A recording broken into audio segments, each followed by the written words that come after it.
এদিকে ঠাকুর যে সময় হাড়ু গড়া দিতে চলেছেন, ভাইয়া এই কথাকে একটু ধ্যানে দিয়ে শ্রবণে করবেন। যে সময় ঠাকুর তিনি হাঁটু গড়া দিয়ে চলতে পারে না, কি বলে ওকে, হাবুর কাটছে, সেই সময়ে ঠাকুরের সঙ্গে ঠাকুরের তিনি একটি লীলা করেছিলেন। কি পর্বতের পরের থেকে একটি ঋষি মহাশয় তিনি আসছেন, অনেকে বছরে ধরে তপে করলেন, আর তপে করার পরে আজকের ঋষি মহাশয় তিনি মনে মনে চিন্তনে করছেন যে অনেক দিন হয়েছে জঙ্গলে বসে পর্বতের বসে তপে করছি, তা আজকে একবারে যাই আর দেখি কোথায় প্রসাদে পাইতে। তো এই ঋষি মশাই যে সময় পাহাড়ের পরের থেকে নিচে আসছেন না বাবা, এমন সময় কোথায় আসলেন, মধুময় বৃন্দাবনে ধামে। আর বৃন্দাবনে এসে গোকুলে ধামে প্রবেশ করেছে। এমন সময় দূর থেকে দেখতে পাচ্ছেন একটি বিশাল বড় রাজভবন, আর সেই রাজভবনের সম্মুখের দিকে যাচ্ছেন। এমন সময় মা যশোদা তিনি গৃহকর্ম করছেন। যে সময় না মা যশোদা তিনি দেখতে পেয়েছেন যে একজন ঋষি তিনি আসছেন, এমন সময় যশোদা তিনি দুই হাতে জোর করে বলছেন, হে ঋষি মশাই আপনি আসুন, আর আজকে আমার গৃহেতে আপনি প্রসাদে পাবেন। একটা কথা বলি, যদি আপনার বাড়িতে কেউ প্রসাদে পায় না, এ কথা চিন্তনে করবেন না, এই প্রসাদের ব্যবস্থা আমি করেছি বাবা। কেউ কোনোদিন কারোর ভাগের প্রসাদে পেতে পারে না। যার প্রসাদে ভগবানে তিনি যেখানে লিখেছে সেখানেই সে প্রসাদে পাবে। আপনি যদি জানেন কি আমি প্রসাদে দিব, আর ঠাকুরে যদি বলে দেয় কি এখানে তোমার প্রসাদে নেই, তা আপনি হাজার বারে চেয়েও তাকে প্রসাদে দিতে পারবেন না। আর আপনি যদি প্রসাদে দিতে নাও জানেন, আর আমার ঠাকুরে যদি আপনার প্রসাদে সেই বাড়িতে লিখে দেয়, আপনাকে সেখানে প্রসাদে নিতেই হবে। ভব সাধু শোনামে তৃষ্ণামা চিন্তামা বিনাশয় দর্শনামে সবে লোকে দর্শরহারা। অর্থাৎ একটি বৈষ্ণবের দর্শনে, সাধুগুরু বৈষ্ণবের দর্শনে সর্ব পাপের থেকে এই মানবে মুক্তি পায়। সর্ব পাপের থেকে এই মানবে মুক্তি পায় যে সময় একটি ভক্তর দর্শনে পায়। এই কথা কে বলেছিলেন? ভক্তি দেবী তিনি নারদ মুনিকে বলেছিলেন, হে নারদ মুনি আপনার দর্শনে মাত্র সর্ব পাপের থেকে মানবে মুক্তি পায়। সেই ভক্তি তিনি বলেছিলেন, একটু দাঁড়িয়ে আমার দুঃখরে নিবারণ করুন। যদি কোনো সময় কোনো ভক্ত দর্শনে পান, কোন সাধুগুরু বৈষ্ণবের দর্শনে পান, তো এই কথা চিন্তনে করবেন যে আমার রাধারানী তিনি কৃপা করেছেন, আমার রাধারানী তিনি কৃপা করেছেন বলে আজকের ভক্ত দর্শনে পেয়েছে। ও মা, যত সময় না আমার ঠাকুরে তিনি যাবেন, তত সময় কোনো ভক্তর পদরেণুকে স্পর্শ করতেই পারবেন। যত সময় না আমার ঠাকুরে তিনি যাবেন, কোন সদে বৈষ্ণবের সদে মানবের সঙ্গে দেখা হবে না। যেদিনে জীবনে দেখবেন কোন সদে মানবে এসেছে আর তাকে পেয়ে জীবনে আনন্দ অনুভব করছে, যতই খারাপে মানব হোক না কেন, যদি কোনো সতে মানবের কাছে যদি যায়, তার চরণ আশ্রিত যদি হয়, কোন সতে গুরুর আশ্রিত যদি হয়, তা বুঝতে পারবেন যে আমার শ্রীজি আমার রাধারানী তিনি কৃপা করেছে।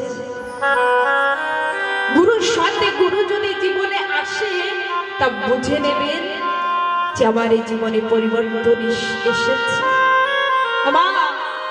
কোন গুরু দেখবেন যে পরশ পাথরে হয় না বাবা।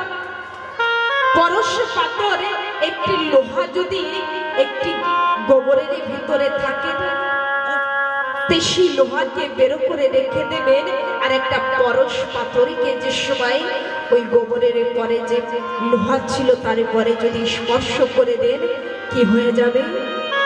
পরশ পাথরের স্পর্শ পেয়ে সোনা তৈরি হবে। ঠিকই তমনে গুরু হি পরশ পাথর। গুরু কোন সময় এ কথা চিন্তনে করে না যে আমার সন্তানের গোবরের ভিতরে আছে, আমার সন্তানের কোনো নোংরা জায়গায় আছে, আমি স্পর্শ করব না। যদি গুরু পরশ পাথর হয়, যে সন্তানের কথা বলতে পারে না, যে সন্তানের দরিদ্র থাকে, যার অঙ্গে নোংরামি থাকে, যদি সতে গুরু হয় পরশ পাথর, সেই সতে গুরু যদি চায় তো সেই সন্তানকে গোবিন্দ পথে নিয়ে যেতে পারে। गुरु गोविंद दियो खड़े काके लागो पाए, बलिहारी गुरु आपने गोविंद दियो बताए। ओमा गुरु के একটি শিষ্য প্রণামে করে বলছেন, গুরুদেব গোবিন্দ দাঁড়িয়ে আছে, গুরু দাঁড়িয়ে আছে, কাকে প্রণামে করব বুঝতে পারছি না। সতে গুরু জানেন কি করবে? गुरु गोविंद दियो खड़े काके लागो पाए, बलिहारी गुरु अपने गोविंद दियो बताए। যদি সতে গুরু হয়, পরশ পাথর হয়, সেই শিষ্যকে গোবিন্দর সঙ্গে জড়িত করে দেবে, গোবিন্দকে দেখাবে ভক্ত, গোবিন্দকে আপনি করো, গোবিন্দকে পাবার চেষ্টা করো। গুরু জীবনে এসে যদি পরিবর্তনই না হয়, তাহলে এমন গুরুর কোনো প্রয়োজন হয় না। যদি দেখেন যে গুরু যদি সৎ হয়, শিষ্য সৎ পথে যাবে। পরশ পাথর আগে দেখতে হবে, গুরুকে বাজিয়ে দেখতে হবে যে বাস্তবে কি গুরুর ভিতরে কি আছে আর কি নেই। যে সময় মনের থেকে হৃদয় থেকে বলবে, সে সময় দেখবে গুরু কৃপা যদি একবারে হয়ে যায়, যে সময় গুরু কৃপা হয়ে যাবে, সে সময় ভগবানকে পাবে, সেই ভক্তিকে পাবেন। যদি ভক্তি পেতে হয়, গোবিন্দর চরণে পেতে হয়, গুরু আশ্রিত হতে হবে, গুরুর পরে নিষ্ঠা ভক্তি রাখতে হবে। ভগবানকে পেতে হলে মাতা পিতার কাছে থেকে আশীর্বাদ নিতে হবে, স্বামীর থেকে আশীর্বাদ নিতে হবে। এই জগতে না 5টি লোকের সঙ্গে ব্যার করবে না বাবা। ব্যার মানে ঝগড়া করবে না। 5টি লোকের সঙ্গে জীবনে কোনোদিনই ঝগড়া সৃষ্টি করবে না। সর্বপ্রথম গুরুদেবের সঙ্গে বেদে জ্ঞাতা, বেদে মানে যে শাস্ত্রের জ্ঞান রাখে, তার সঙ্গে ঝগড়ার সৃষ্টি করবেন না। কেন? কেননা যে বেদে জ্ঞাতা, বেদের জ্ঞান রাখে, শাস্ত্রের জ্ঞান রাখে, তার সামনে আপনি ছোট পড়ে যাবেন। বেদে জ্ঞাতার সঙ্গে ঝগড়া করলে আপনাকে হারতেই হবে বেদে জ্ঞাতা, কেননা সে জ্ঞানকে অর্জন করেছেন, সে সৎ পথে চলছে। দ্বিতীয় নম্বরে কোথায় ব্যার করবেন না? দ্বিতীয় নম্বর ধনবান ব্যক্তির সঙ্গে। যদি বলেন যে ধনবান ব্যক্তির সঙ্গে ব্যার করলে কি হবে, ঝগড়ার সৃষ্টি করলে কি হবে? বাবা, যদি ধনবান ব্যক্তির সঙ্গে যদি ব্যার করেন না, তা তার কাছে তো টাকা পয়সা আছে, আর যে সময় ঝগড়া করবে তা তার কাছে টাকার কিন্তু এই জগতে কলিযুগে অনেক শক্তি। টাকা যদি থাকে তা দেখবেন আপনি যদি ঝগড়া করেন আর সেই টাকাওয়ালা মানব আপনাকে কোনো কায়দায় হয়তো পুলিশ কাছে নিয়ে যাবে, কোর্ট কাছারির ভিতরে দিয়ে দেবে, হয়তো মানবে দিয়ে অন্য মানুষ দিয়ে আপনাকে কোনো ক্ষতি করবে। কেন? কেননা তার কাছে টাকা আছে। যার কাছে টাকার শক্তি আছে, ধনবান ব্যক্তির সঙ্গে ব্যারে করবেন না, যদি পারেন বন্ধুত্ব করার চেষ্টা করবেন। তৃতীয় জায়গায় কোথায় বের করবেন না মা? ডাক্তারের কাছে। কেন? কেননা দেখা যাচ্ছে যে কোনো সময় ডাক্তারের সঙ্গে ঝগড়া করেছেন আর আপনাকে সেই ডাক্তারখানায় যেতে হয়েছে। তা ডাক্তার এমন সই দিয়ে দেবে, নাম নামে সত্যি রাম রাম হয়ে যাবে, জীবনে প্রাণ হারিয়ে দেবেন। ডাক্তারের সঙ্গে কোনো সময় ঝগড়া করার সৃষ্টি করবেন না। ডাক্তারের কাছে গিয়ে ভালো ভালো কথা বলবেন। এই জায়গায় ব্যায়ার করবেন না। চতুর্থ জায়গায় কোথায় ব্যায়ার করবেন না? অস্ত্রধারী, অর্থাৎ যার কাছে বন্দুক আছে, যার কাছে তরবাল আছে। কেননা যার কাছে তরবাল বন্দুক অস্ত্রধারী, যার কাছে অস্ত্র আছে আর তার সঙ্গে যদি ঝগড়া করেন যে ওর সঙ্গে ঝগড়া করে আমি জিতে যাব, কোনোদিনই পারবেন না বাবা। কেননা যে অস্ত্র ধরে রেখেছেন, যেমন দুষ্ট কংস অস্ত্র ধরে রেখেছিলেন, হিরণ্যকশ্যপে অস্ত্র ধরে রেখেছিলেন। কেন বের করবেন না? দেখা যাচ্ছে আপনি ঝগড়া করছেন আর যার কাছে অস্ত্র আছে বাবা, তার মাইন্ডে কিন্তু স্থির থাকে না। সে এই কথাই চিন্তনে করে যে আমার কাছে অস্ত্র আছে, আর সঙ্গে সঙ্গে আপনার কোনো ক্ষতি করে দিতে পারে। যদি দেখেন যে এর কাছে অস্ত্র আছে, সেখান থেকে নরমতা ভাবে চলে আসবে। বাবা ৫ নম্বরে কোথায় বের করবেন না? বাবাদের বলছে বিশেষ করে খানা বানানে বালি, অর্থাৎ যে রান্না করে না তার সঙ্গে বের করবেন না। স্ত্রীর সঙ্গে, মার সঙ্গে, বোনের সঙ্গে। অনেকে আছে না, খাবারে ভালো না হলে ঝগড়া শুরু, কি রান্না করেছো ভালো লাগছে না। এখানে যদি বেয়ারে করেন তা দেখা যাচ্ছে আপনি ঝগড়া করেছেন আর এমন ঝগড়া হয়েছে, আর সেই খানা বানানে বালি ওই রান্নার ভেতরে কোনো সময় বিষ মাখিয়ে দেবে, খেয়ে প্রাণে ছেড়ে দেবে। নিতাই গৌর হরিব, তাই না? এই জায়গা থেকে বেঁচে থাকবেন, এটা তো আমি এমনি বলেছি, কিন্তু এটাও বাস্তবিক কথা। আজকের এই ঋষি মহাশয় তিনি যশোদার বাড়িতে প্রবেশ করেছেন, আর মা যশোদা তিনি একখানা আসন দিয়েছেন। হে ঠাকুর ভক্তগণ, এদিকে জানেন মা যশোদা তিনি 56 প্রকারের ভোগ তৈরি করলেন। মা যশোদা তিনি 56 প্রকারের ভোগে তৈরি করে স্বর্ণ থালায় করে একটি তুলসী পত্র দিয়ে আজকের ঋষি মহাশয়কে আসনে দিয়েছে। আর এমন সময় মা যশোদা তিনি স্বর্ণ থালায় ওই 56 প্রকারের ভোগে ব্যঞ্জনে রেখেছে। আর ঋষি মহাশয় তিনি মনে মনে চিন্তনে করছেন, এতদিনে তপে করেছি পর্বতের পরে বসে, আর আজকে প্রসাদে পাবো এতদিনই পরে, তার ঠাকুরকে না দিয়ে কেমন ভাবে প্রসাদে পাবো। হে ঠাকুর ভক্তগণ, যে সময় ঋষি মশাই তিনি দুই চোখে বন্ধ করে আজকের দুই হাতে তুলে যে সময় ঠাকুরকে ডাকছেন, হে প্রাণে গোবিন্দ, হে দয়াময়, সর্বপ্রথমে তুমি প্রসাদে পাবে, তারপরে আমি প্রসাদে পাবো।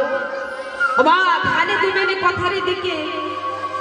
এমন সময় মা যশোদার কাছে কে ছিল? কৃষ্ণ খেলাধুলা করছে।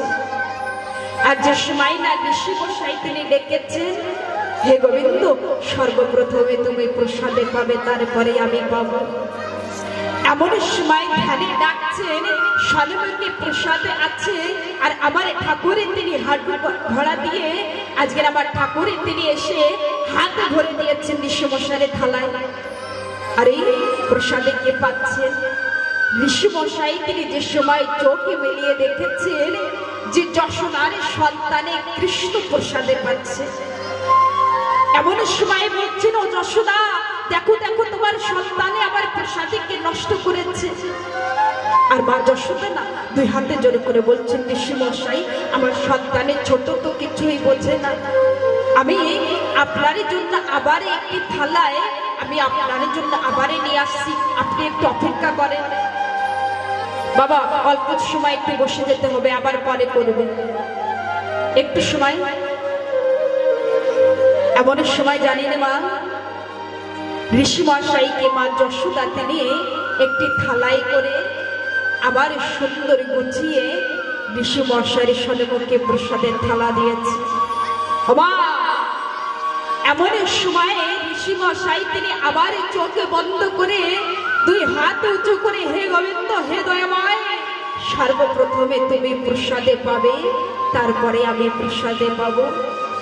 আর যে সময় না আবার নিবেদন করলেন বাবা, এদিকে কৃষ্ণ তিনি আবার ছুটতে ছুটতে এসে ওই থালার ভিতরে হাতে ধরে প্রসাদে পাচ্ছে। ছোট্ট আবার গোবিন্দ তিনি ছোট ছোট হাত, ছোট ছোট পা, অনুভবে করতে হবে, তবেই না বুঝতে পারবেন। যত সময় অনুভবে না করবেন যে আমার ঠাকুরে তিনি কেমন ভাবে লীলা করছে, তত সময় এই কথার রসকে, আনন্দকে বুঝতে পারবেন না। ঋষি মশাই তিনি আবার ক্রোধিত হয়ে গিয়েছে, উচ্চরে শুনে ডেকে বলছেন, যশোদা দেখো দেখো, তোমার সন্তানে আমার প্রসাদকে আবার নষ্ট করেছে। আর মা যশোদা না দুই হাতে জোরে করে বলছেন, ঋষি মশাই আর একবার আমাকে সুযোগ দেন, আমি আপনার জন্য আবার প্রসাদে নিয়ে আসছি। যে সময় মা যশোদা তিনি আবার একটি স্বর্ণ থালায় করে প্রসাদে নিয়ে আসলেন, এমন সময় মা যশোদা তিনি কৃষ্ণকে কোলে নিয়েছেন যে এবার আর ভুল হবে না ঋষি মশাই, আপনি প্রসাদে পান। আর ঋষি মশাই তিনি দুই চোখে বন্ধ করে, যে সময় না দুই হাতে বলে আবার চোখে বন্ধ করেছেন, আবার মনে মনে চিন্তনে করছেন, না না এবার আর ভুল করবো না, চোখে বন্ধ করে নয়, চোখে মেলিয়ে আমি ঠাকুরকে নিবেদন করব। কেননা যশোদার সন্তান বারবার আমার প্রসাদকে নষ্ট করছে, এখন আর ভুল করবো না। তাই জানেন বাবা, দুই চোখে মেলিয়ে আর হাতে উঁচু করে আজকের যে সময় ঠাকুরকে ডাকছেন, হে গোবিন্দ, হে দয়াময়, সর্বপ্রথমে তুমি প্রসাদে পাবে, তারপরে আমি প্রসাদে পাবো। মা যে সময় না ঠাকুরকে ডাকছেন, এমন সময় যশোদারে কোলে আমার ঠাকুরে তিনি জোরে করে নেমে যাচ্ছেন, আর যশোদা জোরে করে ধরে আছেন, কিন্তু ঠাকুরে তিনি জোরে করে নেমে যাচ্ছেন। এমন সময় ঋষি মশাই তিনি তাকিয়ে আছেন, আমি বারে বার নিবেদন করছি আর বারবার আমার প্রসাদকে নষ্ট করছি। ইনি কে যে বারবার আমার প্রসাদকে নষ্ট করছে? এ কোনো সাধারণ সন্তানে নয়। জানেন মা, যে সময় না ওই মুনি তিনি চোখে বন্ধ করে ধ্যানে করে দেখলেন যে আজকের যাকে বারবার ডাকছেন ধ্যানে করে, হে প্রভু তুমি সর্বপ্রথমে প্রসাদে পাবে। আজকের ধ্যানে বসে যাকে ডাকছে, আজকের মা যশোদারে বলে যে সন্তান, সে কোনো সাধারণ সন্তানে নয়, সাক্ষাতে সেই শ্রী হরি, সাক্ষাতে ভগবান। এমন সময় ঋষি মশাই তিনি বলছেন, ওরে যশোদা ছেড়ে দে তোর সন্তানকে। ও যশোদা, আমি এতদিন ধ্যানে করেছি, আমি পর্বতের পরে বসে লাখো লাখো বছরে ধরে আমি এতদিন ঠাকুরের চরণে পাবার জন্য ধ্যানে করেছি, তপে করেছি। যশোদা ছেড়ে দে তোর সন্তানকে। আজকের আমি যাকে প্রসাদে পাবার জন্য ডাকছি, সে কোনো সাধারণ সন্তানে নয়। ওরে যশোদা ছেড়ে দে না তোর সন্তানকে, আসতে দে। আমার ঠাকুরে তিনি আজকে ছুটে চলেছেন আর ভক্তর মনোবাসনাকে পূর্ণ করছেন। আজকের ঋষি মশাই তিনি বলছেন, আমি হাজার হাজার বছর ধরে তপ করেছি, কিন্তু আমি ঠাকুরের চরণে দর্শনে করতে পারি নাই। আজকের আমার এই সন্মুখে সাক্ষাতে ভগবানের তিনি আছেন, কিন্তু আমি চরম চোখে দিয়ে আমি বুঝতে পারি নাই। আমি বারবার তিরস্কারে করছি, আমি প্রাণে গোবিন্দকে, আমার ভগবানকে। এমন সময় দুই হাতে জোর করে বলছেন, হে দয়াময় এসো, আজকের প্রসাদে পাও। বাবা আজকের লাখো লাখো বছরে ধরে তপ করে ঠাকুরকে দর্শনে পাই নাই, কিন্তু যে সময় বৃন্দাবনে নন্দরাজারে বাড়িতে গিয়েছেন সে সময় দর্শনে পেয়েছে।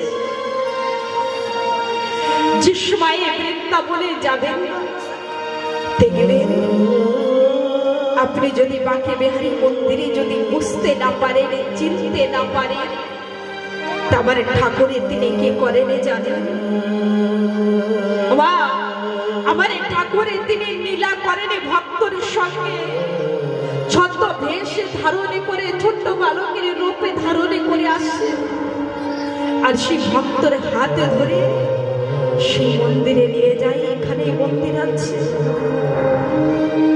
ভক্তর দিকে আমার ঠাকুরে তিনি তাকিয়ে থাকে, আমার ভক্তরে যেন কষ্ট না আসে, আমার ভক্ত যেন পড়ে না যায়, আমার ভক্ত কোথায় আছে সকল সময় আমার ঠাকুরে তাকিয়ে থাকে। সকল সময় আমার প্রাণী গোবিন্দ তাকিয়ে আছে, কিন্তু আমরা বুঝতেই পারি না। তাই হৃদয় মাঝে সেই বৃন্দাবনেকে, সেই ভাগবতে বৃন্দাবনেকে বুঝতে হবে, আনতে হবে, তবেই না আমার গোবিন্দকে দর্শনে পাবে। আজকের ঋষি মশাই তিনি হাজার হাজার বছরে ধরে তপে করে ঠাকুরের চরণে অর্চনা করতে পারে। আজকের যে সময় বৃন্দাবনে এসেছে, যে সময় বুঝতে পেরেছেন যে এই সাক্ষাতে ভগবান, সে সময় আজকের ঋষি মশাই তিনি ধুলারে পরে গড়াগড়ি দিচ্ছে, কোন সময় হা কৃষ্ণ বলছে, কোন সময় চেতন হয়ে পড়ে যাচ্ছে। আর আমার ঠাকুর তিনি ভক্তের সঙ্গে লীলা করছে, আমার গোবিন্দ তিনি ভক্তের সঙ্গে লীলা করছে। হে ঠাকুর ভক্তগণ, এক এক করে 7 দিনে পেয়েছে। 7 দিনের এই শ্রীমতে ভাগবতে কথা শ্রবণে করার জন্য এই সুন্দরী মানবের দেহকে সুন্দরে ভাবে গড়ে তুলতে হবে। ভাগবতে কথাই নয় যে শ্রবণে করেছি আর সবই ভুলে গিয়েছি, কিছু কিছু কথা জীবনে ধারণে করতে হবে। ভাগবতে কথা শ্রবণে করে জীবনে যদি পরিবর্তনে না করতে পারেন, এমন কথা শ্রবণে করে কোনো লাভ নেই। এমন কথা শ্রবণে করতে এসে কোনো লাভ নেই যদি একটা কথা জীবনে ধারণে না করতে পারেন। আজকে আসলে কেমন ভাবে কৃষ্ণ কৃষ্ণ নামে করছিলেন আজকের ওই ঋষি